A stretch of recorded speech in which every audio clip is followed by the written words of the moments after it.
नमस्कार दोस्तों, आप देख रहे हैं ग्लोबल भारत टीवी। मैं हूं आपके साथ हिमांशु मिश्रा। जैसा कि घर चलाने के लिए हमें पैसों की जरूरत होती है, वैसे ही जो राजनीतिक पार्टियां हैं उन्हें भी चलाने के लिए पैसों की जरूरत होती है। वो फंड कहां से जुटाते हैं इसके बारे में आगे बात करेंगे, लेकिन 2023-24 में उन्होंने कितना फंड जुटाया है, कितने पैसे खर्च किए, इसका हिसाब किताब अब एक रिपोर्ट के जरिए सामने आ गया है। ये आप देख रहे हैं एडीआर, ये एक संस्था है, एसोसिएशन फॉर डेमोक्रेटिक रिफॉर्म्स। ये अक्सर आपको चुनावी जो आंकड़े हैं वो बताती हुई दिखाई देती है। आरटीआई के जरिए इसने जानकारी निकाली है, तमाम जो संस्थाएं उनके जरिए जानकारी निकालकर ये रिपोर्ट पेश की है, जिसमें यह बताया गया है कि किस पार्टी ने कितना चंदा लिया और कहां पर इसे खर्च किया है। इसकी ये रिपोर्ट जो है आपके सामने है, सरल भाषा में इसको समझाने की कोशिश करता हूं। सबसे ऊपर आप देख रहे होंगे भारतीय जनता पार्टी का नाम है। सत्ता में, केंद्र में और तमाम राज्यों में भी भारतीय जनता पार्टी की सत्ता है, वहां पर उनकी सरकारें हैं। और ऐसे में देखा जाए तो भारतीय जनता पार्टी इस लिस्ट में सबसे ऊपर है। इसने 4340.47 करोड़ रुपए का चंदा 2023-24 में इकट्ठा किया और जो उनका खर्च है वो 2211.69 करोड़ रुपए रहा है। यानी कि इन्होंने लगभग आधा पैसा जो है खर्च किया है। कांग्रेस की बात करते हैं, विपक्ष की सबसे बड़ी पार्टी है।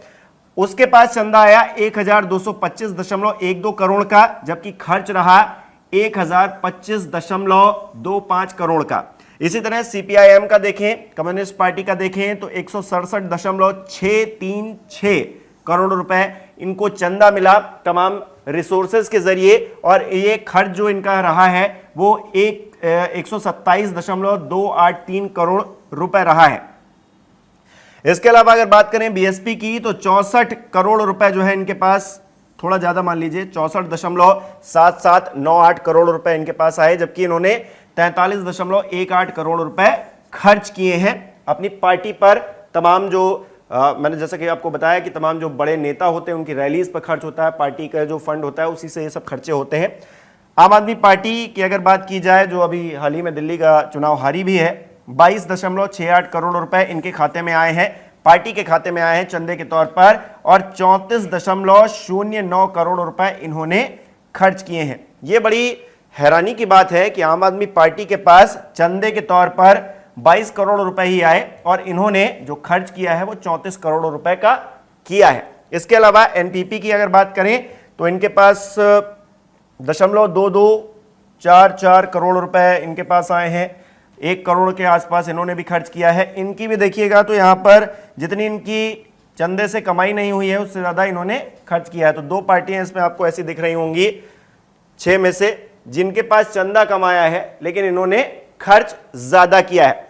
अब इस एडीआर की रिपोर्ट में कुछ खास बातें भी हैं जो कि हर किसी को जानना जरूरी है। जो हमारे दर्शक हैं वो इन बातों को गौर से सुने। सबसे पहली बात जो कि मैंने बताया कि चुनावी बॉन्ड से बीजेपी को सबसे ज़्यादा पैसा मिला है, क्योंकि उनकी सरकारें भी हैं तमाम राज्यों में भी, केंद्र में भी। 1685.63 करोड़ रुपए इनको जो है बॉन्ड के जरिए मिले हैं। चुनावी बॉन्ड होते हैं, आप जानते हैं कि एसबीआई की तरफ से ये बॉन्ड जारी किए जाते हैं। जबकि कांग्रेस पार्टी की अगर बात करें तो 828.36 करोड़ रुपए इनके पास मिले हैं चुनावी बॉन्ड से इनको, और आम आदमी पार्टी को 10.15 करोड़ रुपए चुनावी बॉन्ड के जरिए मिले हैं। तीनों पार्टियों का अगर देखें चुनावी बॉन्ड के जरिए 2524.136 करोड़ रुपए इनको चुनावी बॉन्ड के जरिए मिले हैं। कुल चंदे को अगर देखेंगे तो 43.36% हो जाते हैं रुपए जो कि इन तीन पार्टियों को मिले। हालांकि सुप्रीम कोर्ट ने, आपको याद होगा कि पिछले साल मई में इस चंदे को असंवैधानिक बता दिया था, क्योंकि चुनावी बॉन्ड बड़े ही छुपे तरीके से किसने दिया कुछ पता आता नहीं रहता है, किसने दिया किसको दिया इसकी जानकारी नहीं रहती है। हालांकि इसमें पारदर्शिता होनी चाहिए, इस बात को लेकर सुप्रीम कोर्ट में एक लंबी बहस हुई और सुप्रीम कोर्ट ने इसे असंवैधानिक बता दिया था। आगे बढ़ते हैं। एडीआर को आरटीआई से जो जानकारी मिली है उसके मुताबिक भारतीय स्टेट बैंक ने बताया है कि 2023-24 में कई पार्टियों ने 4507.56 करोड़ रुपए के चुनावी बॉन्ड भुनाए हैं। राष्ट्रीय दलों ने इस फंड का 55.99% यानी कि 2524.13 करोड़ रुपए खर्च भी किए हैं। यानी कि चुनावी बॉन्ड से पैसा मिला और उसे खर्च भी किया गया है। वहीं चुनावी बॉन्ड, जिसे सुप्रीम कोर्ट ने असंवैधानिक बताया था, भारतीय जनता पार्टी ने चुनावी बॉन्ड से सबसे ज्यादा कमाई भी की थी। आगे बढ़ते हैं। सीपीआईएम को 167.636 करोड़ रुपए का चंदा मिला, जिसमें से उसने 127.283 करोड़ रुपए खर्च किए। बहुजन समाज पार्टी यानी कि बीएसपी की बात करें तो 64.7798 करोड़ रुपए इनको मिले। पार्टी ने 43.18 करोड़ रुपए खर्च किए हैं। नेशनल पीपल्स पार्टी एनपीपी की हम अगर बात करें तो ये आंकड़ा मैं आपको पहले बता चुका हूं, इनका भी जो खर्च है वो ज्यादा है, इनको चंदा कम मिला है। अब आते हैं अगली बातों पर। कांग्रेस ने जो खर्च किया है, क्योंकि कांग्रेस का अक्सर जिक्र होता है, कांग्रेस पार्टी विपक्ष की सबसे बड़ी पार्टी है, ऐसे में वो क्या खर्च कर रही है इसको भी देखिए। कांग्रेस ने सबसे ज्यादा खर्च जो है 619.67 करोड़ रुपए चुनाव पर किए हैं। इसके बाद प्रशासनिक और अन्य कामों पर 340.7 करोड़ रुपए खर्च किए गए हैं कांग्रेस पार्टी की तरफ से। सीपीआईएम की अगर बात करें तो प्रशासनिक और जो अन्य काम है 56.29 करोड़ रुपए इन्होंने, और इसके अलावा पार्टी के कर्मचारियों को जो पैसे दिए गए हैं वो 47.57 करोड़ रुपए दिए गए हैं। ये सब जानकारी एडीआर ने जुटाई है तमाम रिसोर्सेज के जरिए और उसके बाद ये बताया है। अब आते हैं तीसरे पॉइंट पर। 6 पार्टियों में से केवल कांग्रेस पार्टी 58.56 करोड़ रुपए और सीपीआईएम 11.32 करोड़ रुपए ने कूपन की बिक्री से कुल 69.88 करोड़ रुपए मिलने की घोषणा की है, जो जानकारी दी है उन्होंने।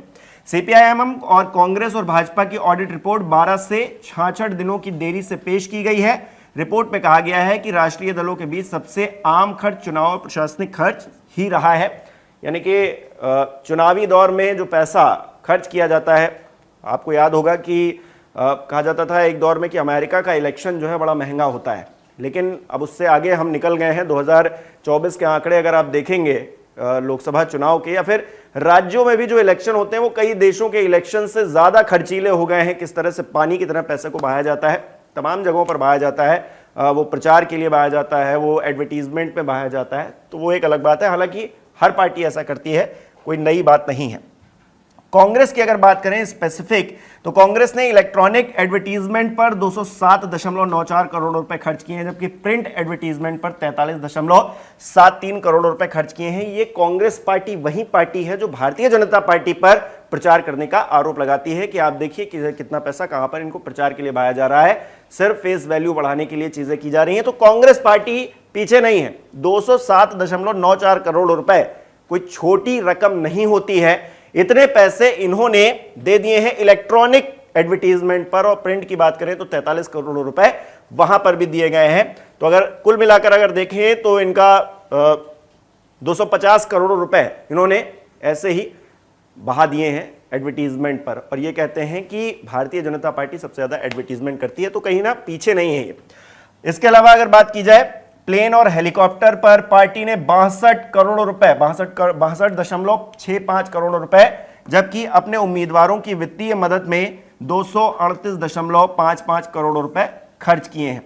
हेलीकॉप्टर से बड़े बड़े नेता जाते हैं, राहुल गांधी जाते हैं, प्रियंका गांधी जाती हैं, सोनिया गांधी, हालांकि उनका स्वास्थ्य ठीक नहीं रहता लेकिन कहीं कहीं वो भी जाती है, तो वो सब भी उड़ के जाते हैं, तो उस पर भी खर्चा होता है।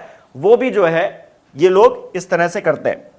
इसके अलावा कांग्रेस ने प्रचार के लिए 28 करोड़ रुपए और सोशल मीडिया पर 79.78 करोड़ रुपए खर्च किए हैं। पार्टी ने अपनी ऑडिट रिपोर्ट में बताया है कि उसने 2023-24 के दौरान पूर्व अध्यक्ष राहुल गांधी की दूसरी भारत जोड़ो यात्रा पर 49.63 करोड़ रुपए खर्च किए। पहली भारत जोड़ो यात्रा पर जो आप देखेंगे 71.84 करोड़ रुपए खर्च हुए थे, यानी कि राहुल गांधी की जो भारत जोड़ो यात्रा थी वो कोई आम यात्रा नहीं थी। आप ये भी बात मान लीजिए, वो पैदल भले चल रहे थे लेकिन पैसा भी उनके पैरों तले था और वो बहाया जा रहा था, और वो पैसे के साथ ही वो भी चल रहे थे। तो आप देखिए राजनीति में कितना बड़ा खेल होता है। हमको लगता है कि आम आदमी के लिए ये राजनीतिक दल काम कर रहे हैं, आम आदमी की सुविधा के लिए काम कर रहे हैं, लेकिन इनके पैरेलल कितनी मनी जो है वेस्ट होती है, कितना पैसा लगाया जाता है प्रचार में या फिर तमाम और जगहों पर,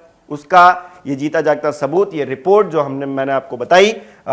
देखिए इतने सारे पैसे जो है खर्च किए गए हैं राजनीतिक दलों के द्वारा, और ये चंदा जो ज्यादातर आ रहा था बॉन्ड से, उसको जो है सुप्रीम कोर्ट ने हाल ही में जो है पिछले साल आपने खबर देखी होगी कि किस तरह से बैन किया और उसके बाद उसे असंवैधानिक बता दिया। उसके बाद अब देखिए अगले साल जो रिपोर्ट आएगी वो बड़ी दिलचस्प रहेगी, क्योंकि इस रिपोर्ट में तो चुनावी बॉन्ड का भी जिक्र है, जिससे भारतीय जनता पार्टी ने सबसे ज्यादा बॉन्ड, क्योंकि ऑब्वियस सी बात है कि भारतीय जनता पार्टी केंद्र की सत्ता में भी है और कई राज्यों में भी उसकी सरकारें हैं, तो ऐसे में उनके पास चुनावी बॉन्ड ज्यादा पहुंचना कोई बहुत बड़ी बात तो नहीं है। लेकिन अब जब पिछले साल मई में सुप्रीम कोर्ट ने ही इसे असंवैधानिक करार दिया है, तो अब कैसे पैसा इन राजनीतिक दलों के पास पहुंच रहा होगा यह देखना जरूरी रहेगा, इंपॉर्टेंट रहेगा। आपको क्या लगता है ये चुनावी खर्च देखकर इन पार्टियों का, ये सब राष्ट्रीय दल हैं और इनका ये जो चुनावी आंकड़ा है इसको देख लीजिए और उसके बाद जो आप विचार रखते हैं हमें कमेंट करके बताइए। बहुत बहुत धन्यवाद।